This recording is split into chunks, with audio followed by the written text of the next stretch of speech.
여러분이 알고 있는 외계인은 어떤 모습인가요? 머나먼 은하에서 온 우리와 전혀 다른 존재, 그렇게 생각하고 계셨을 겁니다.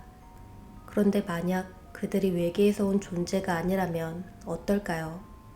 아직 오지 않은 미래에서 멸망을 피하기 위해 돌아온 우리 자신의 후손이라면요. 그리고 이 모든 이야기의 중심에는 단 한 곳이 있습니다. 51구역. 오늘 우리는 그 내부에서 시작된 충격적인 폭로를 따라가 보겠습니다. 1954년 2월 20일 밤, 캘리포니아의 조용한 휴양지 팜스프링스.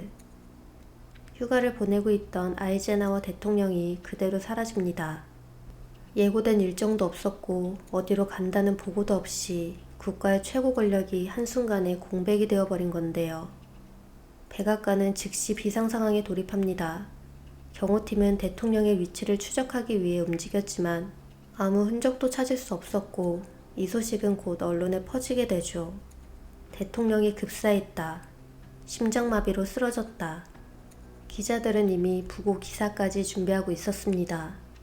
전 세계가 숨을 죽인 채 대통령의 행방을 쫓고 있던 그때, 다음날 아침 아이젠하워는 아무 일도 없었다는 듯 다시 모습을 드러내는데요. 로스앤젤레스의 한 교회. 평온한 표정으로 예배를 드리는 대통령. 마치 그날 밤 아무 일도 없었던 것처럼요. 쏟아지는 질문에 백악관은 짧게 대답합니다. 치과 치료였습니다.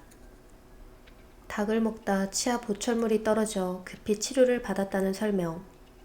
이 해명이 납득되시나요? 세계 최강국의 대통령이 단지 치아 하나 때문에 경호팀조차 모르게 한밤중 완전히 사라진다는 것이요. 이야기는 여기서부터 이상해집니다. 왜 하필 그 시간이어야 했을까? 왜 공식 주치의가 아니라 외부 치과를 찾아야 했을까? 그리고 가장 중요한 질문, 그 12시간 동안 대통령은 대체 어디에 있었던 걸까요? 기록은 단 한 줄도 남아있지 않습니다. 마치 누군가 의도적으로 그 시간을 지워버린 것처럼.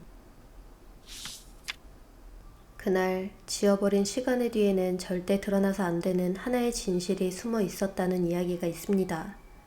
대통령이 향한 곳은 치과가 아니었습니다. 그는 캘리포니아 사막 한가운데 에드워즈 공군기지로 향하죠. 야심한 새벽, 기지의 모든 활주로는 폐쇄되고 외부의 통신은 완전히 차단됩니다. 그 순간 하늘에서 무언가가 내려왔고 그날 밤 기지 상공에는 정체불명의 비행물체 5대가 모습을 드러냈습니다. 그것은 당시 인류의 기술로는 설명조차 불가능한 형태로 빛도 소리도 없이 그저 존재하고 있던 물체, 우리가 흔히 말하는 UFO였죠. 긴장으로 얼어붙은 경호팀과 군 관계자들 사이로 아이젠하워 대통령은 앞으로 걸어 나갑니다. 그리고 그들과 마주하죠. 그들은 우리가 상상해온 괴물 같은 외계인이 아니라 오히려 너무나도 인간과 닮아 있었는데요. 하지만 동시에 말로 설명할 수 없는 묘한 이질감이 느껴지는 존재들. 그 순간 벌어진 것은 단순한 외계인과의 접촉이 아닌 완전히 다른 존재와의 종족 대 종족의 첫 협상이었죠. 그리고 그 기묘한 회담이 끝날 무렵 대통령의 손에 작은 물건 하나가 쥐어집니다. 그날 밤 대통령이 손에 쥐고 돌아온 그 물건, 가로 세로 약 8cm, 손바닥 위에 올릴 수 있을 만큼 작은 정육면체. 그 표면은 차갑고 매끄러운 질감으로 우리가 알고 있는 어떤 금속과도 달랐습니다. 그런데 동시에 아주 미세하게 살아있는 것처럼 맥박을 치고 있었죠.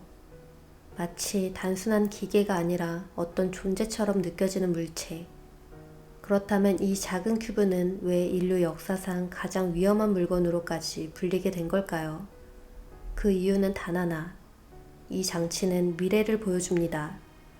큐브가 작동하는 순간 상단이 열리고 그 안에서 노란빛의 원반 하나가 초고속으로 회전하기 시작합니다. 그리고 그 위로 미세한 입자들이 모여들며 하나의 장면을 만들어내죠. 입체적이고 완전히 살아있는 듯한 3차원 영상. 그것은 단순한 영상이 아니었는데요. 앞으로 일어날 전쟁, 다가올 재앙, 혹은 인류가 도달하게 될 기술의 정점까지 마치 그 현장에 직접 서 있는 것처럼 생생하게 펼쳐졌습니다. 그러나 이 큐브가 보여주는 미래는 고정된 미래가 아닌 큐브 앞에 선 사람의 감정, 의지, 그리고 선택에 따라 그 안의 장면이 계속해서 변하기 시작합니다. 같은 질문을 던져도 항상 같은 미래가 나오지 않습니다. 미래는 하나가 아니라 수없이 갈라진 가능성들로 존재하고 있었던 거죠. 즉, 이 큐브는 미래를 예언하는 기계가 아니라 우리의 선택에 따라 달라지는 수많은 시간선 중 하나를 보여주는 일종의 거울이었던 겁니다. 하지만 문제는 이 장치를 손에 넣은 존재가 권력을 쥔 인류였다는 점입니다. 그들은 이 큐브를 경고로 받아들이지 않고 기회로 받아들였습니다. 수많은 가능성 중에서 자신들에게 유리한 미래를 골라 그 방향으로 현실을 바꾸기 시작한 겁니다. 누군가에 의해 선택되고 조작되기 시작한 시간, 오리온 큐브는 단순한 기술이 아니라 인류의 운명을 직접 건드릴 수 있는 위험한 열쇠였던 겁니다. 그렇다면 이 이야기의 시작은 어디였을까요? 그의 이름은 댄 브리시. 1964년 캘리포니아에서 태어난 그는 어릴 때부터 남달랐는데요. 단순히 공부를 잘하는 수준이 아니라 이해하는 방식 자체가 다른 아이였죠. 22살에 학사학위 취득, 그리고 몇 년 뒤 뉴욕 주립대에서 미생물학 박사 학위까지. 특히 그는 미생물의 유전 구조를 다루는 분야에서 압도적인 수준의 지식을 가지고 있었습니다. 그 능력 덕분에 로스앤젤레스 미생물학회 최연소 정예원으로 등록되기도 했죠. 그의 인생은 이미 정해진 것처럼 보였습니다. 성공과 명성, 그리고 안정된 미래까지. 하지만 1986년의 어느 날 군복을 입은 두 남자가 그를 찾아오게 됩니다. 그들은 짧은 질문을 던지는데요. 당신의 재능을 최대로 발휘할 수 있는 국가 프로젝트에 참여할 의향이 있습니까? 이후 그의 인생은 예상치 못한 방향으로 흘러가게 됩니다. 1년 뒤인 1987년 댄 브리시는 네바다주의 한 정부기관으로 이동합니다. 겉으로 보이는 그의 직함은 그저 평범한 공무원, 아무도 의심하지 않을 완벽한 위장이었죠. 그리고 그곳에서 그의 첫 번째 임무가 시작됩니다. 정체를 알 수 없는 생물학적 샘플들, 매일 현미경 앞에 앉아 그 조직들을 분석해야 했는데요. 세포의 구조, 유전자 배열, 반응 패턴. 그 샘플이 어디서 왔는지는 아무도 알려주지 않았습니다. 그게 어떤 생명체인지, 왜 분석해야 하는지조차 설명은 없었죠. 하지만 묵묵히 결과만 제출하던 댄 브리시는 이미 알고 있었습니다. 자신이 보고 있는 이 세포들이 지구상의 그 어떤 생명체와도 일치하지 않는다는 사실을. 그 순간부터 그의 의심은 시작됩니다. 무려 5년 동안 그는 정체불명의 샘플들을 분석했고 마침내 모든 퍼즐의 조각을 직접 확인하게 되는 날이 오게 됩니다. 1994년 지시를 받고 그가 이동한 곳은 지도에도 나오지 않고 기록에도 존재하지 않는 51구역. 그 중에서도 가장 깊숙한 곳, S4. 겉보기엔 아무것도 없는 파푸스 호수 인근의 황량한 사막. 그저 평범한 산비탈 하나. 하지만 그 암벽 뒤에는 그 누구도 상상하지 못했던 공간이 숨겨져 있었습니다. 먼저 기지에 들어가기 위해 손을 장치 위에 올립니다. 지문 인식이 아닌 손가락 뼈의 길이와 구조를 읽어내는 골격 스캔 시스템. 절대 복제할 수 없는 개인의 형태 자체를 인증하는 방식. 이렇듯 그 문은 아무나 통과할 수 있는 곳이 아니었습니다. 문이 열리며 그는 안으로 들어갔고 그 순간 자신의 눈을 의심하게 됩니다. 그곳에는 은빛의 물체가 조용히 떠 있었습니다. 우리가 흔히 말하는 UFO였죠. 용접 자국도 패널도 구조적인 연결 부위조차 보이지 않습니다. 마치 하나의 금속 덩어리를 통째로 깎아 만든 것처럼 완벽하게 이어진 표면. 재질은 설명할 수 없습니다. 금속처럼 보이지만 금속이 아닌 알 수 없는 질감. 그리고 더 이상한 점은 이 비행체에는 비행기에 있어야 할 것이 아무것도 없었다는 겁니다. 엔진도 없고 연료도 없고 조종을 위한 장치도 보이지 않습니다. 그는 그 자리에서 직감하죠. 이건 인류의 기술이 아니라고.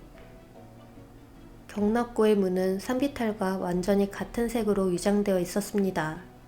밖에서는 존재 자체를 인식할 수 없는 구조였죠. 그리고 경납고 한편 조용히 진행되고 있던 하나의 프로젝트 아쿠아리우스. 그곳에서는 인류가 결코 접촉해서는 안 되는 존재들과의 직접적인 교류가 이미 시작되고 있었습니다.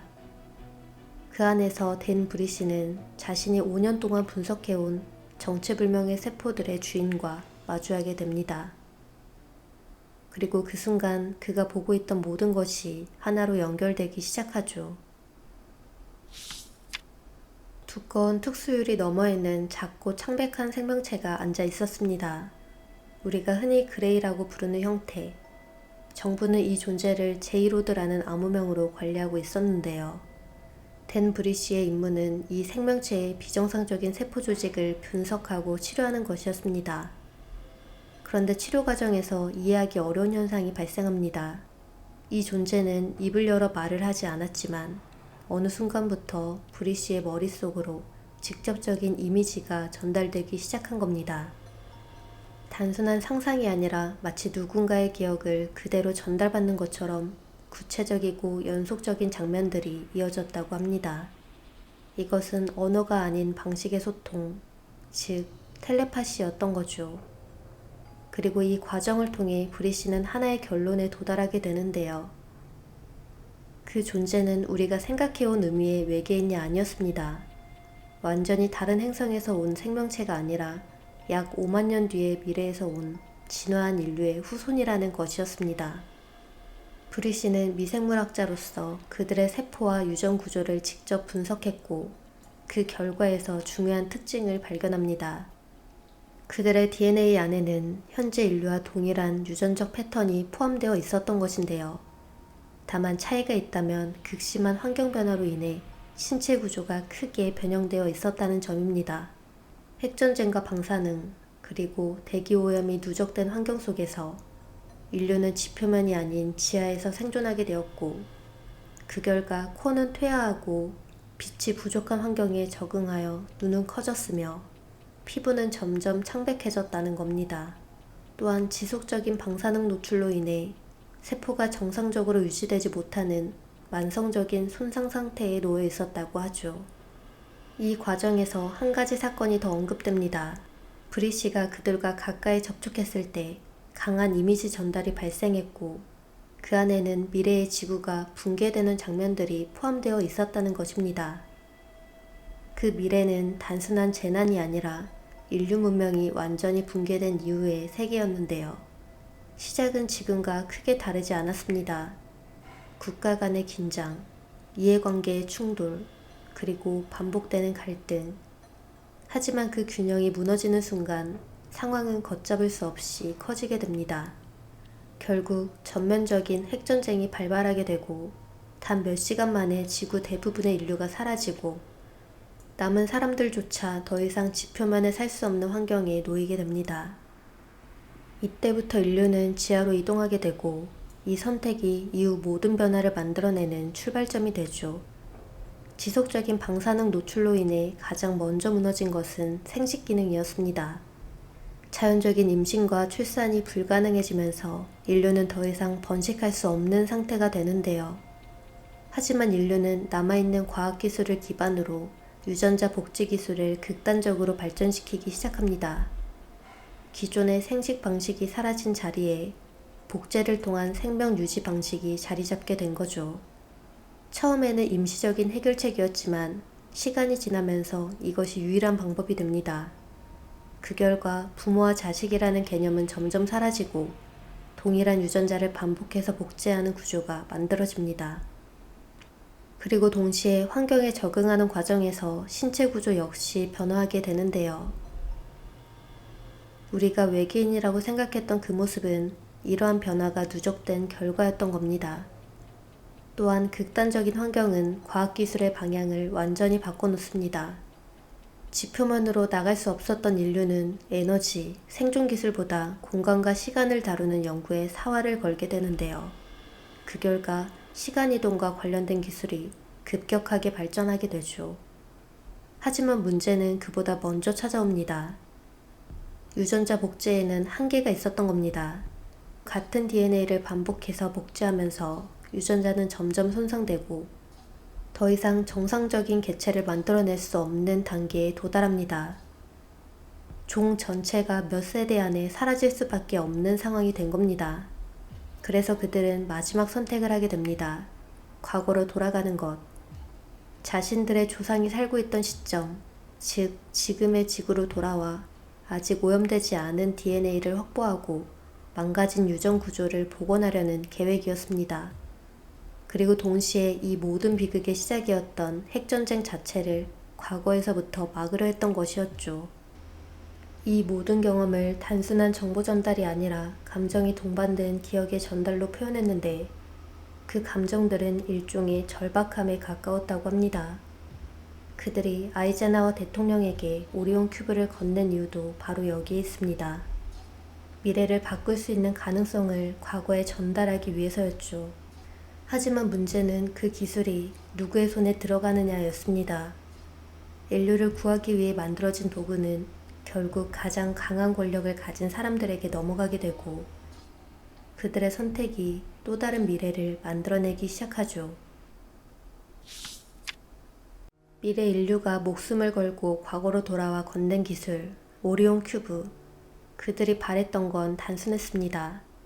핵전쟁이라는 비극을 피하고 자신들처럼 변해버린 미래를 반복하지 않는 것. 하지만 이 큐브는 아이젠하워를 거쳐 곧 7권력자들, 딥스테이트라 불리는 집단의 손에 들어가게 됩니다. 그리고 그 순간부터 이 기술의 사용 방식은 완전히 달라지죠. 그들은 이 큐브를 인류를 위한 경고로 받아들이지 않았고 자신들에게 가장 유리한 미래를 선택하는 도구로 사용하기 시작합니다.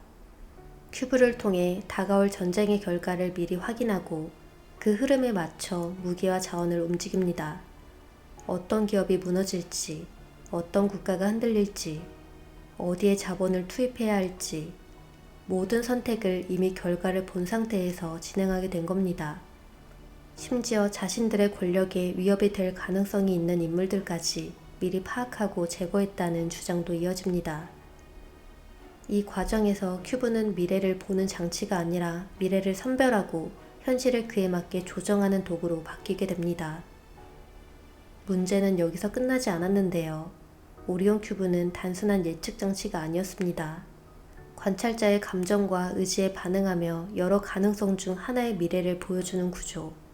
즉, 누가 보느냐에 따라 미래 자체가 달라질 수 있는 장치였죠. 이 구조에서 권력과 욕망이 개입되기 시작하면 미래는 점점 한 방향으로 쏠리게 됩니다. 더 많은 이익, 더 강한 통제, 더 확실한 결과를 향한 선택들. 이 선택들이 반복되면서 작은 개입들이 누적되고 시간의 흐름은 점점 원래 궤도에서 벗어나기 시작합니다. 처음에는 그저 조금 더 괜찮은 선택이었을지 모릅니다. 하지만 그 선택들이 쌓이면서 전체 흐름은 점점 왜곡되죠. 이른바 타임라인의 뒤틀림. 미래 인류는 자신들의 비극을 막아달라는 의도로 이 기술을 남겼지만 현재의 인류는 그 기술을 통해 더 정교하게 권력을 유지하고 더 효율적으로 경쟁을 강화하는 길을 선택합니다. 그리고 그 선택들이 모여 결국 같은 결과를 향해 더 빠르게 움직이기 시작하죠. 이러한 비밀을 수십 년간 간직하며 갈등하던 댄 브리시는 2002년 결국 세상에 폭로하기로 결심하게 됩니다. 믿기지 않겠지만 제가 겪은 일은 사실입니다. 오리온 큐브의 현재 위치는 확인되지 않았습니다. 그리고 점점 늘어나는 UFO 목격과 끊이지 않는 전쟁들. 이 모든 것이 그 기술과 관련됐을 가능성이 있습니다. 댄 브리시의 폭로는 곧장 엄청난 화제가 되었는데요. 당시 미국 상원의원이었던 오린 해치는 댄 브리시의 주장 내용을 검토한 뒤 외계 생물체와의 상호작용과 기밀 조약에 대해 청문회 차원에서 다뤄볼 필요가 있다고 언급합니다. 즉, 이 문제가 단순 개인 발언이 아니라 공적 논의 대상으로 올라갈 가능성이 생긴 시점이었죠. 그러나 비슷한 시기에 한 사건이 발생하게 되는데요. 댄 브리시 부모의 집에 침입이 있었는데 현금이나 귀중품은 그대로였고 오직 그의 개인 이력과 관련된 문서들만 사라졌다고 합니다. 댄 브리시를 신뢰하는 쪽에서는 이를 증거 제거로 해석합니다. 실제로 그는 뉴욕 주립대에서 박사학위를 받았지만 이후 학위와 경력이 모두 사라졌다고 주장합니다. 연구소 기록, 세금 이력까지 확인되지 않는 상황, 이른바 신분 말소가 이루어졌다는 것입니다. 그래서 그의 학력을 입증할 수 있는 마지막 실물 자료까지도 조직적으로 제거됐을 가능성이 제기됩니다. 또한 수사가 진행되지 않은 점 자체도 외부 압력의 결과일 수 있다는 해석이 뒤따르죠. 반면 회의적인 시각에서는 전혀 다른 해석을 내놓습니다. 애초에 학위가 존재하지 않았고 이를 설명하기 위해 도난이라는 이야기를 만든 것일 수 있다는 겁니다.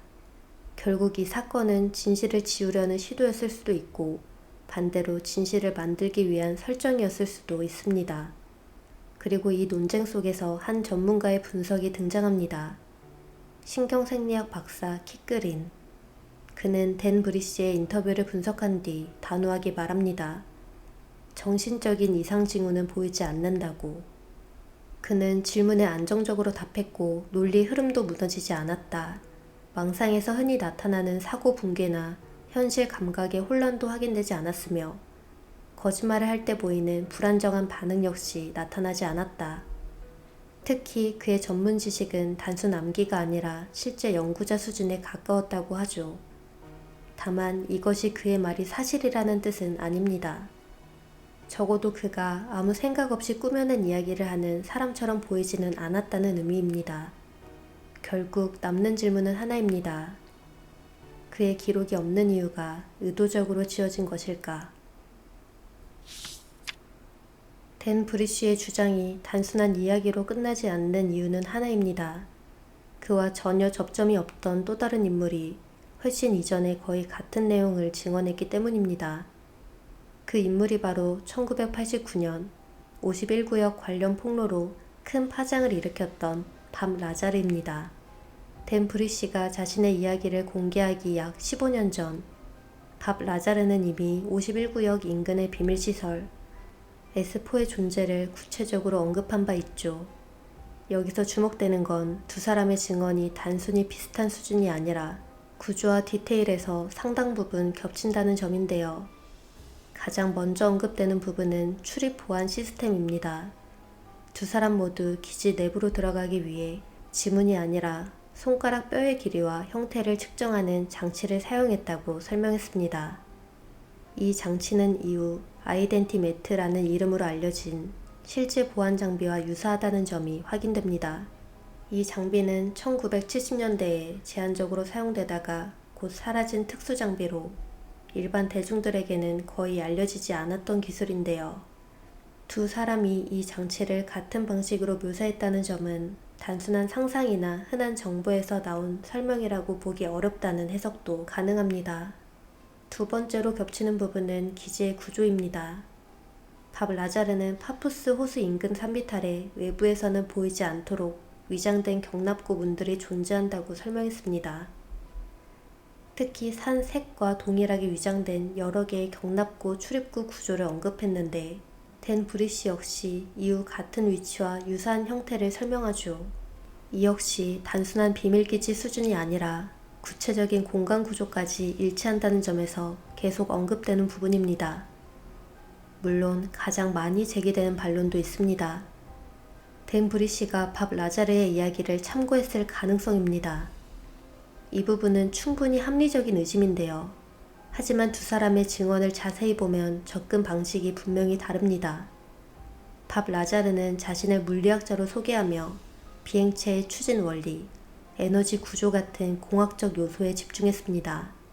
반면 댄 브리시는 미생물학자로서 생명체의 세포 구조, DNA 이상, 유전적 문제 등 생물학적 측면을 중심으로 설명합니다. 즉, 같은 공간을 이야기하고 있지만 각자의 전문 분야에 따라 관찰 포인트와 설명 방식이 다르게 나타난다는 특징이 있습니다. 또 하나 반복해서 언급되는 공통점은 폭로 이후의 상황입니다. 두 사람 모두 자신의 학력이나 경력과 관련된 기록이 확인하기 어려워졌다고 주장합니다. 이 모든 내용을 종합하면 핵심은 하나로 정리되죠. 이 이야기들이 사실인지 아닌지를 떠나 서로 다른 시점과 배경을 가진 두 사람이 유사한 구조를 설명하고 있다는 점 자체가 이 논쟁을 쉽게 끝내지 못하게 만드는 이유라는 것입니다. 이제 다시 1954년 2월 20일 밤으로 돌아가 보겠습니다. 당시 백악관은 아이젠하워 대통령이 갑자기 자리를 비운 이유를 치과 치료라고 공식 발표했습니다. 겉으로 보면 단순한 해프닝처럼 보이는 사건이죠. 하지만 이 발표에 의문을 제기한 인물들도 있었습니다. 백악관 출입기자 도로시 킬겔런. 그녀는 훗날 이렇게 말하죠. 그날 밤 대통령의 행방은 누구도 확인하지 못했다. 치과 치료라는 설명은 사실상 공식적인 변명에 가까웠다. 또한 현장에 있던 AP 통신 기자 프랭크 스노드는 훗날 이 발표에 대해 의문을 제기합니다. 그에 따르면 대통령을 기다리던 기자들 사이에서는 이미 대통령이 에드워즈 공군기지로 이동했다는 이야기가 퍼져 있었고, 일부는 더 구체적으로 정체불명의 원반형 비행체와 관련된 일정이라는 첩보까지 공유되고 있었다고 하는데요. 즉, 백악관의 치과치료는 이미 현장 분위기와는 어긋난 설명이었다는 겁니다.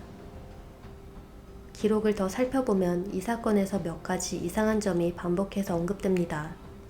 우선 대통령을 치료했다는 치과의사의 공식 진료 기록이 확인되지 않는다는 점입니다. 또한 당시 공군기지 인근에서 정체를 알 수 없는 비행물체가 목격되었다는 증언들이 이후 여러 차례 등장하죠. 그렇다면 왜 대통령은 그 밤에 그렇게 갑작스럽고 비공식적인 방식으로 움직였을까? 당시 시대적 배경을 보면 이 사건을 다르게 해석하는 시각도 이해할 수 있습니다. 1950년대 중반은 미국과 소련이 기술, 특히 우주와 군사 분야에서 치열하게 경쟁하던 냉전의 중심 시기였습니다. 이런 상황에서 정체를 알 수 없는 기술이나 정보가 등장했다면 그 자체로 국가 안보와 직결되는 문제였을 가능성이 큽니다. 즉, 공개할 수 없는 이유가 있었을 수도 있다는 해석입니다. 물론 이 모든 연결은 확정된 사실이라기보다는 여러 단서들을 이어 만든 하나의 해석입니다. 하지만 분명한 건 공식 기록으로 남아있는 치과 치료라는 설명만으로 그날 밤의 모든 상황을 충분히 설명하기는 어렵다는 점입니다. 결국 이 사건은 단순한 해프닝으로 남기에는 너무 많은 의문을 남기죠.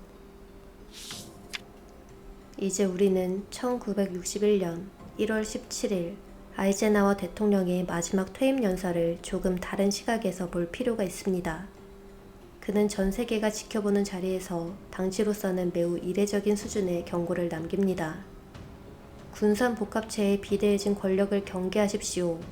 정부가 통제할 수 없는 힘이 우리의 자유와 민주주의를 위협할 수 있습니다. 이 발언은 실제로 기록으로 남아 있습니다. 당시 사람들은 이 말을 단순히 군수 산업의 영향력이 커지고 있다는 일반적인 정치적 메시지로 받아들였습니다. 하지만 앞서 이야기한 내용들, 특히 댄 브리쉬의 주장까지 함께 놓고 보면 이 연설은 다른 의미로 해석될 여지가 생깁니다. 그가 말한 통제되지 않는 힘이 단순히 무기 산업이 아니라 국가의 공식 구조 바깥에서 정보와 기술을 독점하고 독자적으로 움직이는 어떤 집단을 가리킨 것은 아니었을까? 그리고 그 시작이 1954년 그 비공식적인 밤과 연결되어 있었던 것은 아닐까? 이 해석에 따르면 아이젠하워는 어떤 선택의 결과가 자신이 예상했던 방향과 다르게 흘러갔다는 사실을 뒤늦게 인식했을 가능성도 있습니다. 즉, 국가의 우위를 확보하기 위한 결정이 오히려 통제할 수 없는 구조를 만들어냈다는 시각입니다. 여기에 하나 더 언급되는 증언이 있는데요. 아이젠하워의 아들 존 아이젠하워는 부친이 퇴임 직전 상당히 복잡한 감정 상태를 보였다고 회고합니다. 일부 기록에서는 그가 집무실에서 깊은 후회를 드러내며 되돌릴 수 없는 선택을 했을지도 모른다는 취지의 말을 남겼다는 이야기도 전해집니다.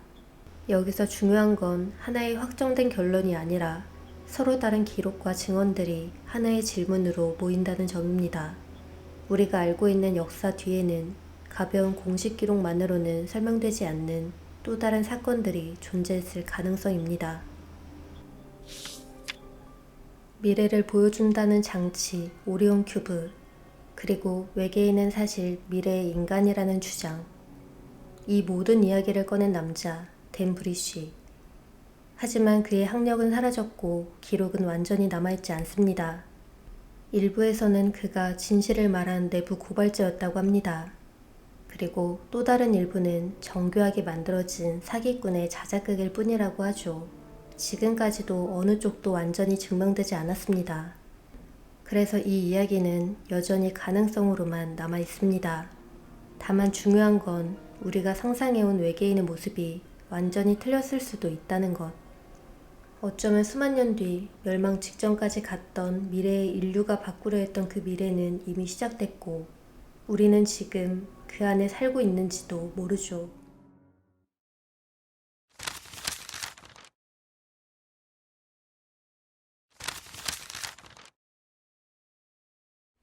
수십 년 동안 외계기술 실험, 비밀무기 개발, 그리고 설명되지 않는 목격담들이 쏟아졌던 장소. 사람들은 그곳을 51구역이라고 부릅니다. 그러던 어느 날 51구역 근처에서 유튜버 한 명이 흔적도 없이 사라집니다. 그가 마지막으로 찾고 있던 건 사막 속에 숨겨진 이상한 동굴이었습니다. 입구 모양은 마치 누군가 일부러 만든 것처럼 완벽한 M자 형태. 그런데 동굴에 가까이 가는 순간 온몸이 강하게 진동하기 시작했다고 합니다. 20년 동안 사막을 탐험해온 하이커였지만 그날만큼은 공포를 느끼고 그 자리에서 도망쳤다고 하죠. 하지만 사람들은 그의 말을 믿지 않았습니다. 진짜라면 증거를 가져와라. 결국 그는 카메라를 들고 다시 51구역 인근 사막으로 들어가게 됩니다. 그리고 그는 끝내 돌아오지 않았습니다. 이 사건의 중심에는 케니 비치라는 남자가 있습니다. 그는 미국 라스베이거스에 살던 하이커였습니다. 스네이크 비트즈라는 이름으로 유튜브 채널도 운영하고 있었죠. 그의 영상들은 화려한 편집이나 과장된 연출과는 거리가 멀었고 대부분은 그저 혼자 사막과 산을 걸으며 남긴 기록에 가까웠습니다. 하지만 그가 향하던 장소들은 평범하지 않았는데요. 네바다 사막 깊숙한 곳, 사람 발길이 거의 닿지 않는 협곡, 그리고 오래된 광산과 동굴들. 케니는 이런 곳을 혼자 탐험하는 데 익숙한 사람이었습니다. 그는 자신에 대해 이렇게 말하기도 했죠. 나는 이런 탐험을 20년 넘게 해왔다. 동굴을 발견하면 대부분 들어가 본다. 험한 지형도 혼자 다니는데 익숙하다. 즉, 케니비치는 무모한 초보 모험가가 아니라 사막과 산악지대 같은 외진 지역을 자주 탐사하던 경험 많은 하이커였죠. 특히 그 중에서도 51구역이 위치한 네바다 사막 일대를 자주 찾아다녔다고 합니다. 그래서 그의 다음 이야기는 더욱 이상하게 들리는데요. 그런 사람이 평생 처음으로 어떤 동굴 앞에서 공포를 느끼고 도망쳤다고 말했기 때문이었죠. 이 사건은 바로 유튜브 댓글 하나에서 시작됩니다. 2014년 케니비치는 한 51구역 관련 영상 아래에 자신의 경험담을 댓글로 적습니다. 네바다 사막을 하이킹하던 중 넬리스 공군기지 인근 산속에서 이상한 동굴을 발견했다는 내용이었는데요. 그 동굴의 입구는 평범한 자연 동굴처럼 보이지 않았다고 합니다. 입구 모양이 마치 누군가 일부러 만들어 놓은 것처럼 완벽한 M자 형태였다는 겁니다. 자연 지형이라고 보기엔 지나치게 기하학적으로 느껴졌다는 말도 덧붙였죠. 하지만 이상했던 건 동굴의 모양만이 아니었습니다. 그 입구에 가까이 다가가는 순간 자기 몸에 이상한 변화가 느껴졌다고 말합니다. 처음에는 아주 미세한 느낌이었고 몇 걸음 더 다가가자 그 감각이 점점 강해졌다고 하죠. 마치 몸 전체가 강하게 진동하는 것 같은 느낌. 그 진동은 단순히 피부가 떨리는 정도가 아니라 몸속 깊은 곳까지 울리는 것처럼 느껴졌다고 하는데요. 그리고 바로 그 순간 설명하기 어려운 공포가 갑자기 밀려왔다고 합니다. 어떤 동굴이든 주저없이 들어갔던 그는 그 입구를 넘지 못한 채 도망쳐 나올 수밖에 없었다고 합니다. 이 사건은 바로 그 짧은 댓글 하나로부터 시작됩니다. 케니가 남긴 그 댓글은 처음에는 그저 수많은 유튜브 댓글 중 하나에 불과했습니다. 인터넷에는 이런 경험담이 매일같이 올라오기 때문이었죠. 하지만 이번 이야기는 생각보다 빠르게 퍼지기 시작합니다. 51구역 인근 산속에서 발견했다는 정체불명의 동굴. 그리고 그 입구에 가까이 다가가자 몸 전체가 진동하기 시작했고 설명하기 어려운 공포 때문에 결국 그곳을 떠날 수밖에 없었다는 이야기. 이 이야기는 인터넷에서 금방 사람들의 관심을 끌게 되는데요. 하지만 그 관심의 대부분은 믿음이 아니라 의심이었죠. 댓글에는 곧 비슷한 말들이 계속 달리기 시작합니다. 영상으로 보여줘라. 말로만 하지 말고 직접 증명해봐라. 인터넷에서 이런 댓글은 낯설지 않습니다. 누군가 충격적인 이야기를 하면 사람들은 항상 같은 질문을 던지죠. 증거는 어디 있냐? 케니 비치는 그 요구를 피하지 않았고 다시 사막으로 향하게 됩니다. 얼마 뒤 케니의 유튜브 채널에는 새로운 영상 하나가 올라옵니다. 영상 제목은 M 케이브 하이크. 그가 말했던 M자 동굴을 찾으러 가는 탐사 영상이었습니다.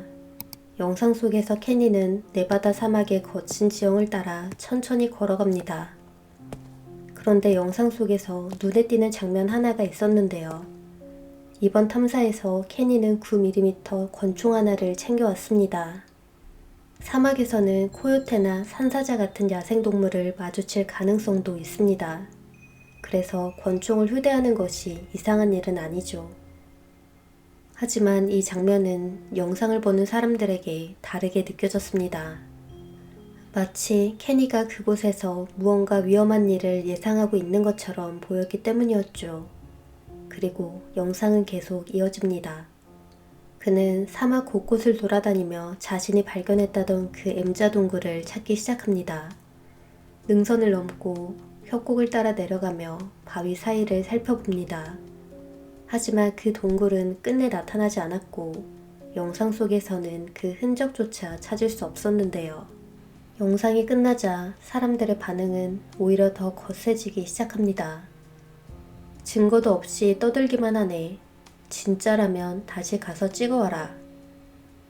댓글은 점점 조롱과 압박으로 바뀌었고 의심과 도발은 점점 더 거칠어졌습니다. 그리고 그때부터 케니 비치의 이야기는 인터넷 전체가 지켜보는 미스터리가 되기 시작하죠. 결국 쏟아지는 압박을 이겨내지 못하고 그는 또다시 사막으로 향하게 됩니다. 그날도 평범한 하이킹처럼 보였습니다. 그는 가족에게 이렇게 말했죠. 하룻밤이면 돌아올 거야. 2014년 11월 10일 그렇게 케니 비치는 네바다 사막으로 떠납니다. 그리고 그날을 마지막으로 그와의 연결이 끊기게 되죠.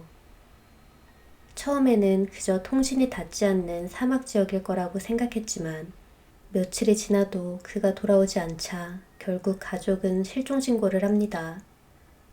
그리고 곧 수색이 시작되자 구조대는 그가 마지막으로 향했을 가능성이 있는 협곡과 산악지대를 중심으로 수색 범위를 넓혀갔습니다. 그로부터 12일이 지난 2014년 11월 22일 협곡 깊은 곳 바위 사이에 떨어져 있던 휴대폰 하나가 수색대의 눈에 들어오는데요. 확인 결과 그것은 케니 비치의 휴대폰이었습니다. 휴대폰이 발견된 장소는 협곡 아래쪽, 그리고 수직으로 떨어지는 폐광갱도 근처였습니다. 오래전에 버려진 광산이었죠. 지상에서는 단순한 구멍처럼 보이지만 안쪽으로는 깊게 떨어지는 수직갱도가 이어지는 구조였습니다. 구조대는 그 주변을 자세히 확인했지만 결국 발견된 것은 케니의 휴대폰 하나뿐이었습니다. 그러나 휴대폰이 발견된 장소는 우연처럼 보이지 않았습니다. 케니가 올렸던 영상 M케이브 하이크 영상 초반부에서 그는 협곡 안쪽으로 걸어 들어갑니다. 그리고 잠시 멈춰서 있는 장소가 있습니다. 바로 폐광이 있는 협곡 근처인데요. 수색대가 휴대폰을 발견한 곳 역시 그 폐광이 있는 지역이었습니다. 즉, 케니비치는 예전에 탐사했던 그 장소로 분명하게 다시 왔던 것으로 보입니다. 보통 이런 탐사를 떠날 때는 배낭이나 장비, 그리고 촬영 도구 같은 것들이 함께 있어야 합니다. 하지만 그 이후로 그의 어떤 흔적도 발견되지 않았죠. 마치 누군가 일부러 휴대폰 하나만 그곳에 남겨둔 것처럼 보였다는 말도 나왔습니다. 이 때문에 일부 사람들은 조금 다른 가능성을 이야기하기 시작합니다. 케니비치가 처음부터 이 모든 이야기를 의도적으로 만들어낸 것은 아닐까 하는 추측입니다. 동굴 이야기부터 실종까지 모두 사람들의 관심을 끌기 위한 연출된 이야기일 수도 있다는 주장이었는데요. 그래서 인터넷에서는 이 사건을 비극적인 실종 사건이 아니라 의도적으로 꾸며진 미스터리 연출이라는 해석도 점점 퍼지기 시작하게 됩니다. 하지만 케니비치는 끝내 돌아오지 않았습니다. 유튜브에도 2번 다시 모습을 나타내지 않았죠. 시간이 흐른 뒤 사람들의 눈에 댓글 하나가 다시 들어오기 시작합니다. 케니가 2번째 탐사를 떠나기 직전 그의 영상 아래에 누군가 이런 말을 남겼습니다. 절대 그곳을 다시 찾지 마. 거기는 들어가는 곳이지 나올 수 있는 곳이 아니야. 내가 생각하는 평범한 동굴이 아니니까 다시 갈 생각은 하지 마. 지금 와서 보면 마치 경고처럼 들리는 말들입니다. 하지만 당시에는 그저 인터넷에서 흔히 볼 수 있는 장난 댓글 정도로 생각됐을 가능성이 크죠. 사람들은 이 댓글을 대수롭지 않게 넘겼지만 케니가 사라진 뒤 이 말은 전혀 다른 의미로 보이기 시작합니다. 그래서 일부 사람들은 이 댓글을 남긴 유저가 혹시 사건과 관련된 인물이 아니었을까 하는 추측까지 내놓기 시작하죠. 하지만 그 역시 확인된 사실은 없었고 사건은 점점 사람들의 기억 속에서 사라지는 듯 했습니다. 그러던 2019년 이 사건을 다시 파헤치기 시작한 한 유튜버가 등장합니다. 그의 이름은 션 호처. 해외 미스터리 커뮤니티에서 활동하던 인물이었는데요. 그는 케니가 남긴 영상 M케이브 하이크를 다시 분석하기 시작하죠. 케니가 걸었던 능선의 방향, 영상 속 바위의 위치, 그리고 협곡 위로 떨어지는 햇빛의 각도까지 영상 속에 보이는 모든 지형을 하나씩 대조하며 케니의 마지막 위치를 추적합니다. 마침내 그는 케니가 말했던 M자 형태의 동굴로 보이는 유력한 장소 하나를 찾아내게 됩니다. 하지만 도착했을 때 그곳의 입구는 이미 절반 이상 무너져 있었고 안쪽은 돌과 모래에 막혀 완전히 막혀있는 상태였는데요. 마치 누군가가 그 안으로 들어가지 못하게 막아놓은 것처럼 보였다는 이야기도 나왔습니다. 특히 동굴 입구가 생각보다 너무 깔끔하게 막혀 있다는 주장도 있었죠. 이런 온갖 음모론이 쏟아졌지만 결국 정확한 사실은 아무도 알지 못했습니다. 그리고 그때 또 한 명의 인물이 등장합니다. 케니의 전 여자친구였는데요. 그녀는 케니가 실종된 이후에도 그의 유튜브 채널과 댓글들을 계속 지켜보고 있었다고 합니다. 하지만 시간이 지나면서 댓글의 분위기는 점점 거칠어지기 시작합니다. 처음부터 다 조작이었다. 관심을 끌기 위한 연출이다. 이런 비난이 계속해서 올라오기 시작하자 그녀는 더 이상 침묵할 수 없었던 걸까요? 직접 장문의 댓글 하나를 남기게 됩니다. 저는 케니의 여자친구입니다. 제발 함부로 판단하지 말아주세요. 케니는 관심을 갈구하던 사람이 아니었습니다. 그리고 그녀는 한 가지 이야기를 덧붙입니다. 케니는 평소 우울증을 겪고 있었지만 그날은 조금 이상한 모습이었다는 건데요. 평소와 달리 촬영 장비도 챙기지 않았고 준비도 거의 하지 않은 채 급하게 집을 나섰다고 말합니다. 그가 사람들의 관심을 끌기 위해 실종을 연출했을 가능성은 절대 없다고도 하죠. 그녀는 결국 케니의 실종이 단순한 사고가 아니라 스스로 목숨을 끊은 결과일 가능성도 배제할 수 없다고 말합니다. 하지만 이 댓글이 공개된 이후 또 다른 의문이 등장합니다. 정말 그의 여자친구가 직접 남긴 글이 맞는 걸까? 아니면 누군가 사건의 방향을 바꾸기 위해 의도적으로 남긴 글일 수도 있는 것 아닐까? 하지만 그 어떤 것도 이 사건의 진실을 증명해주지는 못했죠. 이 사건은 발생한 지 11년이 지난 지금까지도 공식적인 결론 없이 미제 사건으로 남아 있습니다. 그리고 여전히 여러 가지 이야기들이 인터넷에서 이어지고 있는데요. 어떤 사람들은 케니가 말했던 그 동굴이 단순한 자연 동굴이 아니라 51구역으로 이어지는 비밀 지하시설의 입구였을 가능성을 이야기합니다. 그래서 그 통로를 다시 찾으려 했던 케니가 그 과정에서 어떤 이유로든 사라졌다고 하죠. 물론 이 역시 확인된 사실은 아니지만 한 가지는 분명합니다. 51구역은 미국 군사기밀 지역입니다. 가장 높은 등급의 군사 통제구역 중 하나이기도 한데요. 그래서 오랫동안 이곳을 둘러싼 수많은 이야기들이 계속해서 등장해 왔습니다. UFO 목격담, 정체불명의 비행체 실험, 그리고 설명되지 않는 사건들. 지금도 많은 사람들은 이곳을 미스터리의 중심지라고 부르죠. 51구역, 그곳에서는 대체 어떤 일이 벌어지고 있는 걸까요? 그렇다면 왜 51구역은 지금까지도 전 세계 음모론의 중심지처럼 이야기되는 걸까요? 단순한 인터넷 괴담이었다면 이 정도까지 커지지는 않았을 겁니다. 하지만 이곳에 대해 직접 내부에서 일했다고 주장하는 사람들이 몇 차례 등장했기 때문인데요. 그리고 그 중에서도 특히 자주 언급되는 두 명의 인물이 있습니다. 첫 번째 폭로, 죽음을 앞둔 CIA 요원의 인터뷰. 2013년 3월 5일, 인터넷에는 한 편의 인터뷰 영상이 올라옵니다. 영상 속 인물은 자신을 전 CIA 요원이라고 소개한 에드워드 스미스라는 남자였습니다.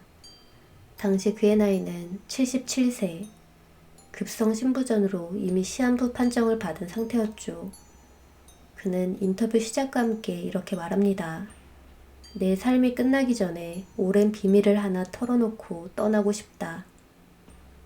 그리고 약 20분 동안 자신의 과거를 이야기하기 시작합니다. 그의 주장에 따르면 젊은 시절 그는 미 공군 장교로 복무하며 한 비밀 프로젝트에 참여했다고 하는데요. 바로 프로젝트 블루북. 1952년부터 1969년까지 미 공군이 공식적으로 진행했던 UFO 조사 프로그램입니다. 그는 수많은 UFO 보고서를 분석하던 인물이었고 이 경력을 인정받아 이후 CIA로 스카우트 되었다고 말합니다. 그리고 어느 날 그와 상급자는 아이젠하워 대통령의 호출을 받았다고 하는데요. 당시 대통령은 이렇게 말했다고 하죠. 51구역에서 무슨 일이 벌어지고 있는지 내가 직접 확인하고 싶다. 아이젠하워 대통령조차 그 시설의 내부 상황을 정확히 알지 못했다는 것입니다. 그래서 대통령의 지시에 따라 그들은 직접 51구역으로 향하게 됩니다. 도착한 장소는 51구역 내부에서도 가장 비밀스러운 구역으로 알려진 S4 시설. 그리고 그곳에서 충격적인 광경을 목격했다고 말하죠. 로스웰 사건 때 추락했다고 알려진 UFO 잔해, 그리고 그 안에서 발견된 외계 생명체의 시신. 그 생명체의 외형은 인간과 완전히 같지는 않았습니다. 키는 약 150cm 정도, 머리는 인간보다 훨씬 컸고 코와 입은 거의 보이지 않을 정도로 작았다고 합니다. 그리고 귀는 일반적인 형태가 아니라 마치 구멍처럼 뚫린 구조였다고 말합니다. 피부의 질감 역시 인간과 전혀 달랐다고 하죠. 그는 그것을 고무처럼 보이지만 돌처럼 단단한 느낌이라고 표현합니다. 또 다른 이상한 점도 있었다고 합니다. 그 시설 내부에는 당시 존재하지 않았던 기술 수준의 항공기가 보관되어 있었다는 것인데요. 그는 그 순간 이런 생각을 했다고 전하죠. 이곳은 단순한 군사기지가 아니다. 어쩌면 외계 기술을 연구하는 시설일지도 모른다. 조사를 마친 뒤 그와 상급자는 워싱턴으로 돌아가 아이젠하워 대통령에게 보고를 올립니다. 하지만 보고를 들은 대통령은 한동안 아무 말도 하지 않았다고 합니다. 그리고 이렇게 말했다고 하죠. 이 일은 절대 외부에 알려져서는 안 된다. 인터뷰 마지막에서 그는 이렇게 말합니다. 나는 지금까지 이 이야기를 누구에게도 하지 않았다. 하지만 이제 내 삶도 끝나가고 있다. 이 비밀을 털어놓고 떠날 수 있어서 이제는 마음이 편하다. 두 번째 폭로, 로키드 마틴 과학자의 고백. 이번에는 항공우주과학자 보이드 부시먼. 그는 세계적인 방산기업 로키드 마틴에서 수석과학자로 일했던 인물입니다. 약 40년 동안 수십 개의 항공기술 특허를 보유했던 실제 과학자였죠. 그런 그가 말년이 되어서 충격적인 이야기를 꺼냅니다. 이 사진들은 내가 51구역에서 직접 촬영한 것이다. 그가 공개한 사진에는 UFO처럼 보이는 원반형 비행체, 그리고 외계 생명체라고 주장하는 사진들이 포함되어 있었는데요. 그는 외계인의 특징까지 매우 구체적으로 설명합니다. 외계인의 키는 약 1.5m, 평균 수명은 230년, 손가락은 인간보다 약간 길고 발에는 지느러미 같은 구조가 있다고 말합니다. 그리고 더 충격적인 이야기도 덧붙이죠. 그 외계인들은 지구에서 약 68광년 떨어진 행성에서 왔다는 것인데요. 직경 약 12m 정도의 비행체를 이용해 지구까지 단 45분 만에 이동할 수 있다고 합니다. 그는 외계인들과 직접 같은 공간에 있었으며 그들은 말 대신 텔레파시로 의사소통을 했다고 하죠. 또한 외계인에게는 두 종류가 있다고 주장합니다. 하나는 인간에게 우호적인 존재, 다른 하나는 인간을 이용하려는 존재. 그의 말에 따르면 우호적인 외계인 일부는 이미 미국 정부 시설에서 인간과 함께 일하고 있으며 심지어 반중력 기술을 연구하는 프로젝트에도 참여하고 있다고 말하죠. 보이드 부시먼 역시 앞서 소개한 CIA 요원과 마찬가지로 죽음을 앞둔 시점이었는데요. 그는 항공우주 분야에서 수십 년 동안 연구를 이어온 과학자였습니다. 수많은 특허를 보유했고 세계적으로도 이름이 알려진 인물이었죠. 그런 사람이 굳이 죽음을 앞둔 순간에 이런 사진들을 조작해가며 자신의 평생 경력에 먹칠을 할 이유가 있었을까요? 두 사람 모두 자신의 삶이 끝나가기 직전에 이 이야기를 세상에 공개했습니다. 그래서 일부 사람들은 이렇게 말하죠. 죽음을 앞둔 사람이 굳이 거짓말을 할 이유가 있을까? 51구역을 둘러싼 이야기들은 지금도 끝나지 않고 있습니다. UFO 실험기지라는 주장, 외계 생명체 연구시설이라는 이야기, 혹은 단순한 군사실험 시설일 뿐이라는 설명까지 수많은 이야기들이 서로 뒤섞인 채 지금도 계속 이어지고 있는데요. 하지만 한 가지 사실은 분명합니다. 네바다 사막 어딘가에는 수십 년 동안 민간인의 접근이 철저히 차단된 거대한 군사시설이 존재한다는 것. 그리고 그 주변에서는 설명되지 않는 이야기들이 계속 등장하고 있다는 것입니다. 어쩌면 그 모든 이야기들은 단순한 음모론일지도 모릅니다. 하지만 만약 그 말들 중 단 하나라도 사실이라면 케니 비치가 발견했다던 그 M자 형태의 동굴 역시 단순한 자연 동굴이 아니었을 가능성도 있습니다. 그리고 그 동굴을 찾기 위해 사막으로 들어갔던 한 남자는 끝내 돌아오지 못했습니다. 네바다 사막 한가운데 수십 년 동안 접근이 제한되어 온 지역. 수많은 소문과 설명되지 않는 이야기들이 지금도 이어지고 있는 장소. 51구역. 그곳에서는 대체 어떤 일이 벌어지고 있는 걸까요?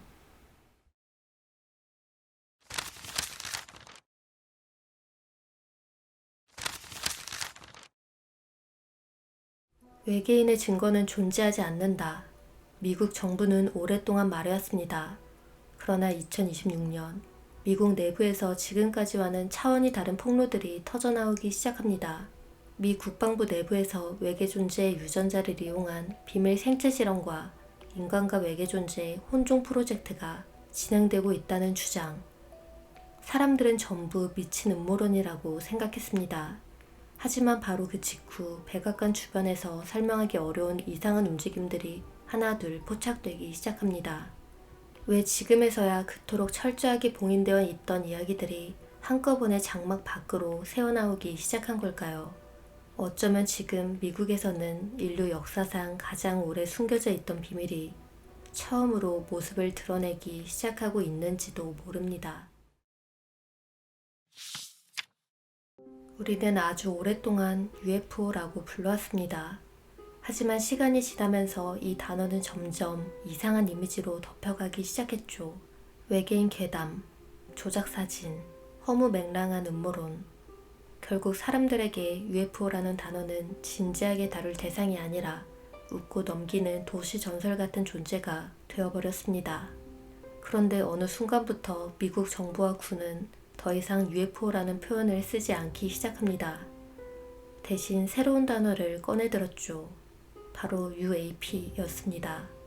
직역하면 미확인 공중현상, 즉 하늘에서 발견되는 정체불명의 현상을 의미했죠. 그런데 최근 들어 이 표현을 또 한 번 수정합니다. 공중을 뜻하는 단어인 에리어를 삭제하고 대신 들어간 단어가 바로 어너멀러스, 즉 이상현상이라는 표현이었습니다. 언뜻 보면 별 차이 없어 보이는 단어 변경.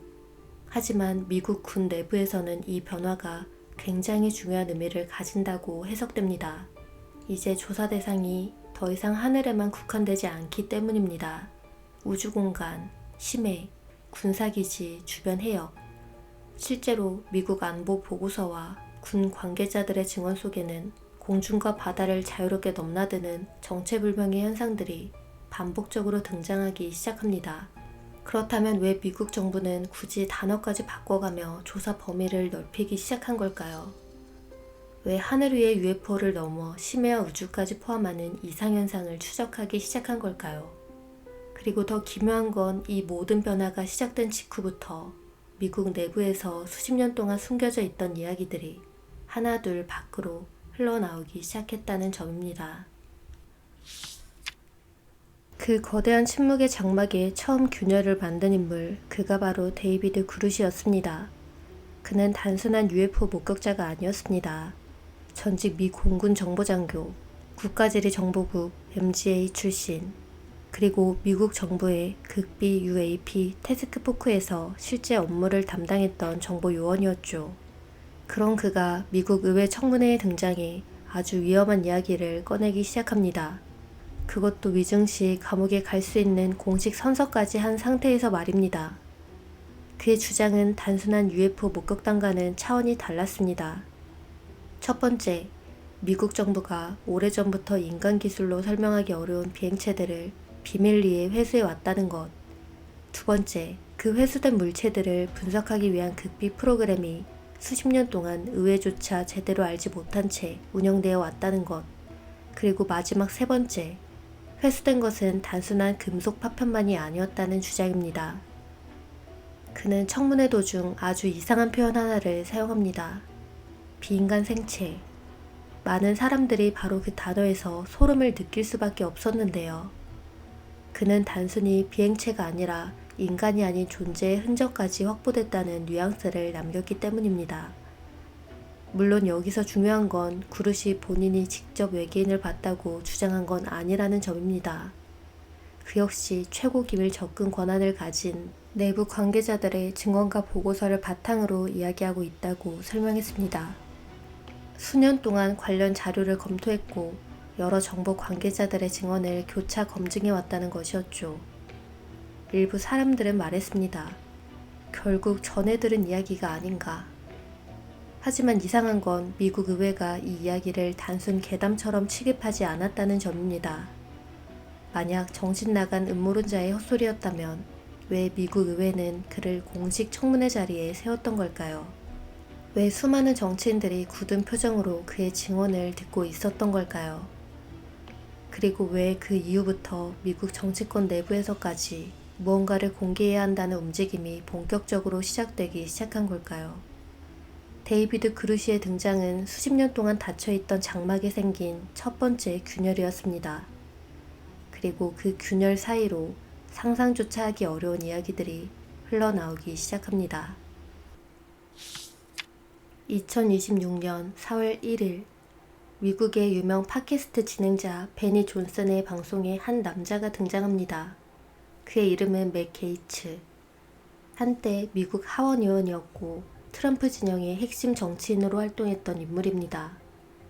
그리고 그날 그가 카메라 앞에서 꺼낸 이야기는 단순한 UFO 목격담 수준이 아니었습니다. 오히려 사람들은 그 이야기가 너무 위험했기 때문에 웃어 넘기려 했는지도 모릅니다.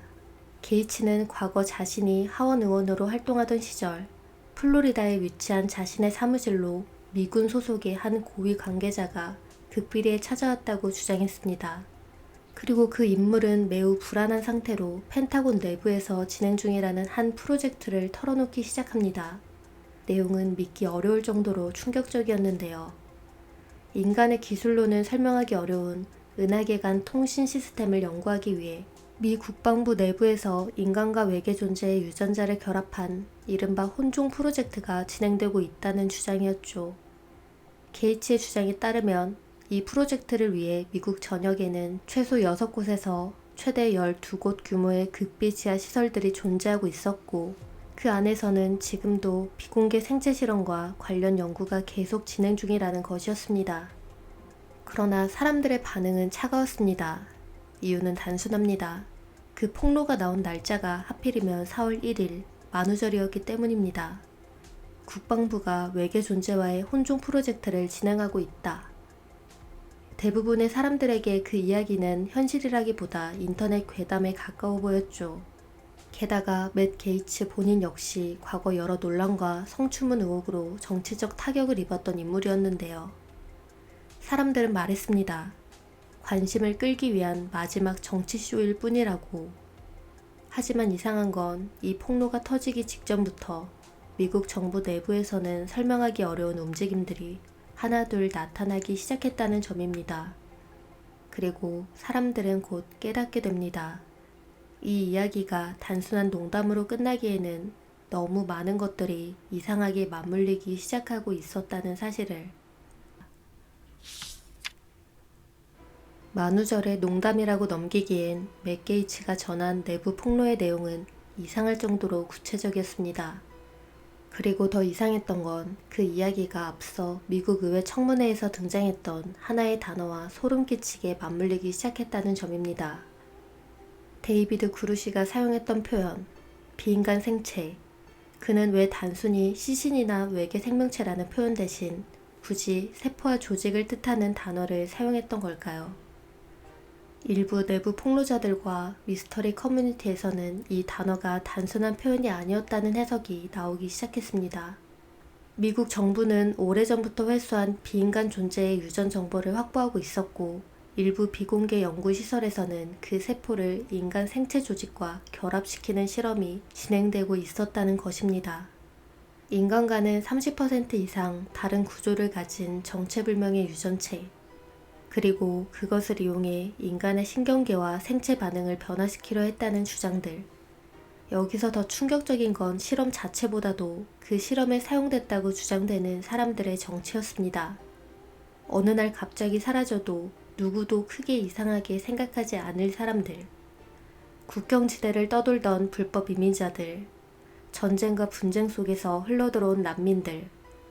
일부 폭로자들은 이들이 비밀리에 사라졌고 뉴멕시코 돌쇠기지 같은 극비시설 내부로 이송됐다고 주장합니다. 그리고 이 끔찍한 주장들은 몇 년 전 미국 사회를 혼란에 빠뜨렸던 또 다른 사건과 연결되기 시작합니다. 2024년 말 미국 뉴저지 상공에는 소형 자동차 크기의 정체불명 드론 수십 대가 출몰하기 시작합니다. 밤하늘을 뒤덮은 거대한 드론 군단. 일부 지역은 영공이 통제됐고 주민들은 며칠 동안 정체를 알 수 없는 비행 물체들을 목격했다고 증언했죠. 하지만 당시 군 당국은 그 드론들의 정확한 정체를 끝내 설명하지 못했습니다. 사람들은 처음엔 단순한 군사 실험이나 감시 장비라고 생각했습니다. 하지만 일부 분석가들은 전혀 다른 가능성을 제기하기 시작하죠. 만약 정말로 비공개 생체 실험과 비밀 이송 프로그램이 존재하고 있었다면 그 밤하늘을 뒤덮었던 드론들은 단순한 무인 정찰기가 아니라 실험 대상들의 이동 경로를 추적하고 탈출을 감시하기 위해 움직였던 그림자 조직의 눈이었을지도 모른다는 것입니다. 여전히 이 모든 이야기가 과장된 도시전설처럼 느껴지시나요? 하지만 맥 게이츠의 폭로 이후 이 이야기에 이상할 정도로 무게를 싣기 시작한 사람들이 등장합니다. 그중 가장 강경했던 인물 중 한 명이 바로 미국 하원 의원 팀 버체즈였습니다. 그는 단순한 음모론자가 아니었습니다. 실제 국가안보 브리핑과 군 기밀 정보에 접근해왔던 현직 정치인이었죠. 그리고 그는 인터뷰 도중 굉장히 의미심장한 말을 남깁니다. 내가 직접 확인한 정보들이 전부 공개된다면 미국 사회는 엄청난 혼란에 빠질 것이다. 그리고 이 진실을 폭로하려 했던 사람들 중 일부는 이미 의문의 죽음이나 실종을 겪고 있다.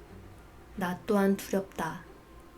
현직 국회의원이 카메라 앞에서 공개적으로 두렵다고 말해야 하는 상황. 그 자체만으로도 미국 내부 분위기가 얼마나 심상치 않았는지를 보여주는 장면이었습니다.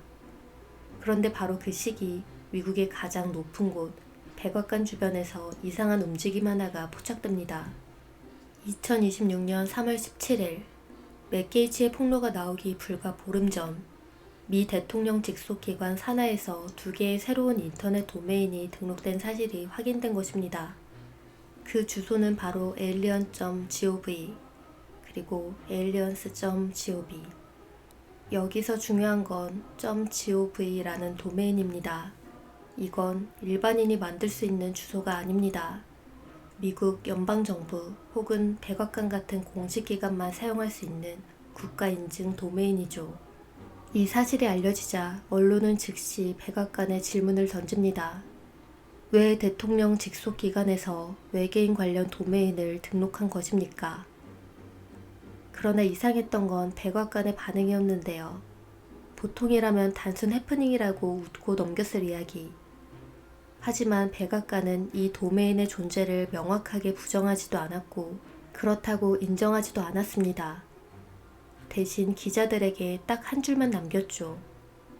채널 고정하십시오. 그리고 그 밑에는 웃고 있는 외계인 이모티콘 하나만이 남겨져 있었습니다.